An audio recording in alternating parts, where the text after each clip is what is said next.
go over there on the left. Coach Kelly, LaneHurtSeminoles.com. The defense has done a great job in the second half this year of shutting down teams. What is it about this team's ability to make adjustments at halftime? Well, the first thing I'll say about our players is one of the greatest traits that you can have as a person is to persevere. And it hasn't always been easy. And over the last 2 years, you know, we've preached to our guys, we play no matter what the score is. And, you know, last year, Terrance and Tyler can both tell you it was a little bit different. We were ahead a lot of times. Sometimes that's harder to do, is to keep playing when you're ahead like that. This year we've had some situations where we didn't play as good in the first half, but I think it all goes back to these guys. They don't panic.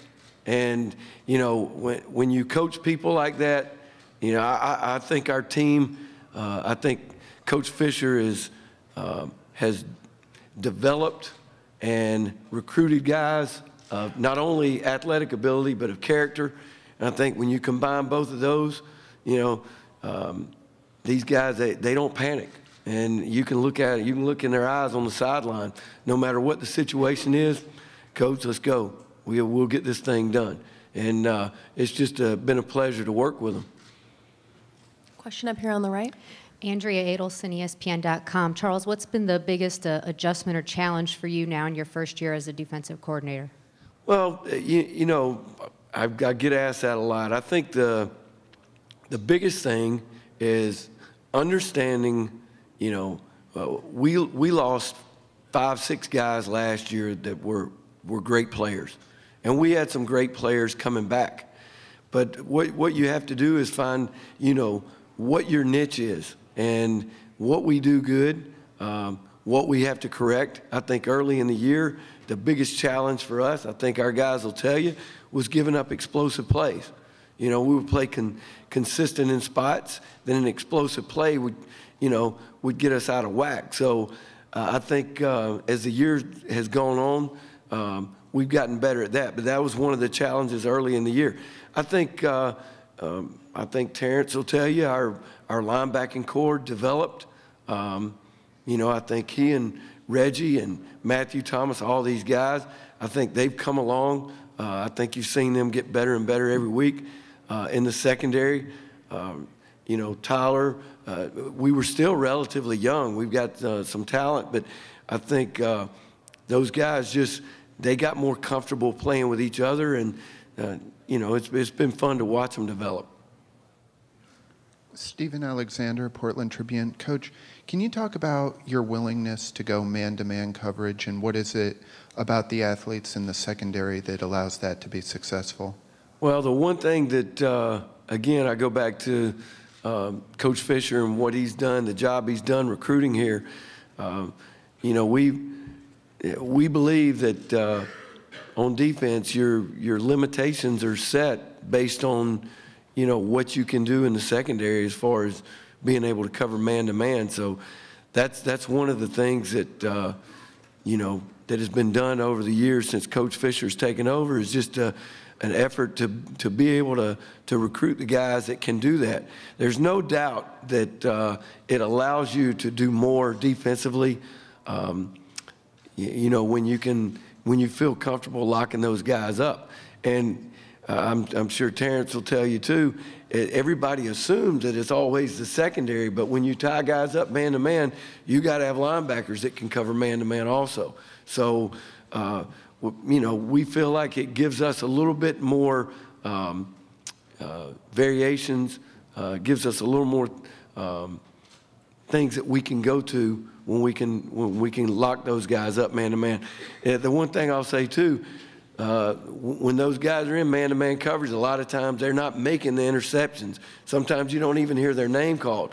I tell them when that's happening, you're playing good. So, you know, a lot of times you don't see in a play if a guy's, you know, got a guy covered, quarterback doesn't go to him, then you never hear about that. You have a question on the left? Gene Williams, WarChant.com. Coach Kelly, what are the biggest challenges of going up against an offense that is so up-tempo, gets snaps off within 20 seconds in between plays? I think the number one challenge is it's hard to replicate that in practice. You know, the speed of it is something that, you know, we try, and our scout team has done an unbelievable job. I think John Franklin has probably given us as good a picture as we could ask for. But I think the speed of it, the quickness in which it comes at you, being able to get lined up, you know, being able to make the adjustments depending on what formation or, you know, maybe it's, you know, what defense we have called the adjustments we have to do that. Those two things present the biggest challenge. And then you put I feel like they're probably as balanced in their 11 players on offense as anybody we play, you know, with, you know, the quarterback that can do everything that you want a quarterback to do. And I think the next challenge for us, he does such a good job at everything, being able to run, but at the same time, buying time in the pocket, being able to see downfield, being able to find guys downfield.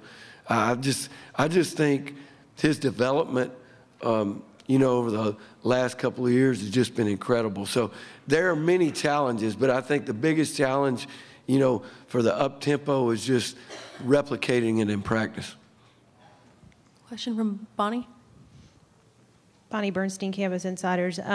Coach, your defense probably as healthy as it's been all season, and you've got your senior leadership back at the D-tackle position. Can you talk about having Eddie and Niles Lawrence stumbled back from that pec injury, how critical that's going to be about against this particular type of offense?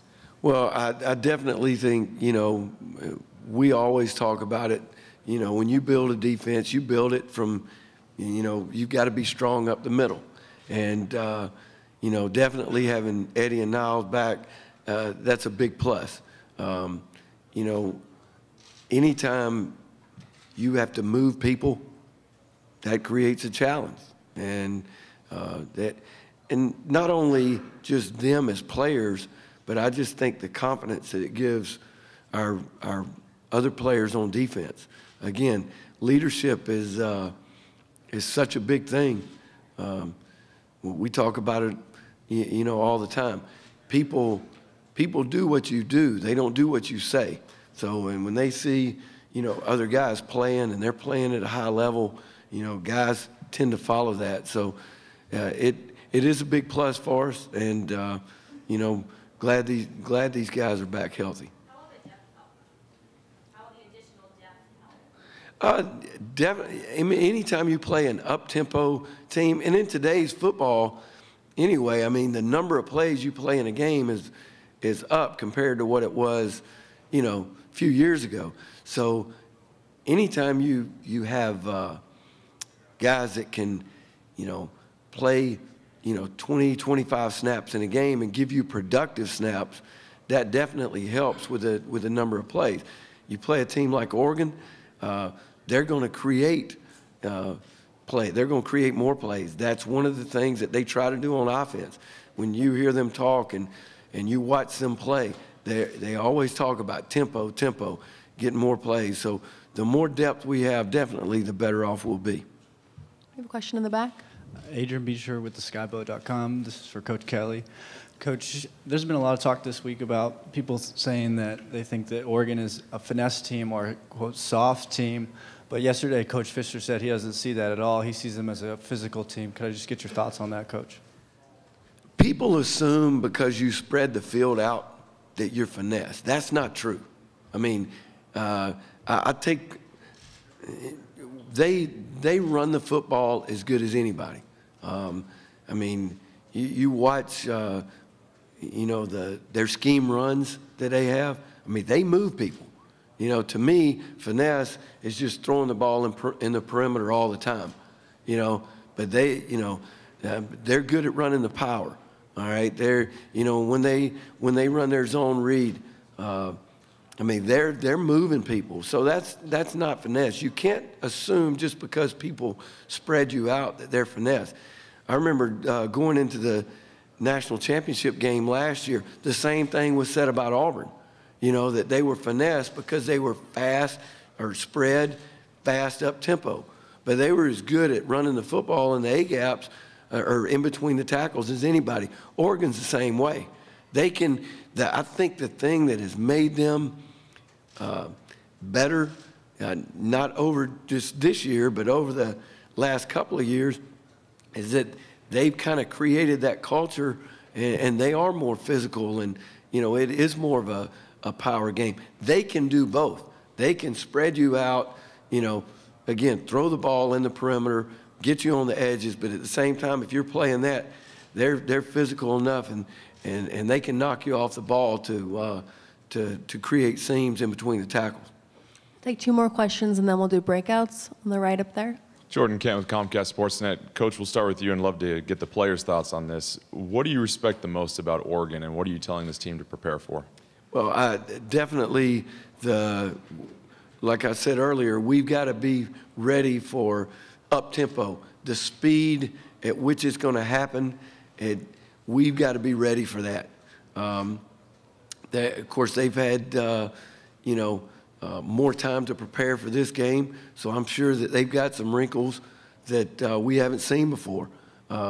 That's, to me, and I think our guys will agree with this, when we concentrate on what we do and know what we do and play by the, you know, the rules of what we have in, I think we can adjust to those things.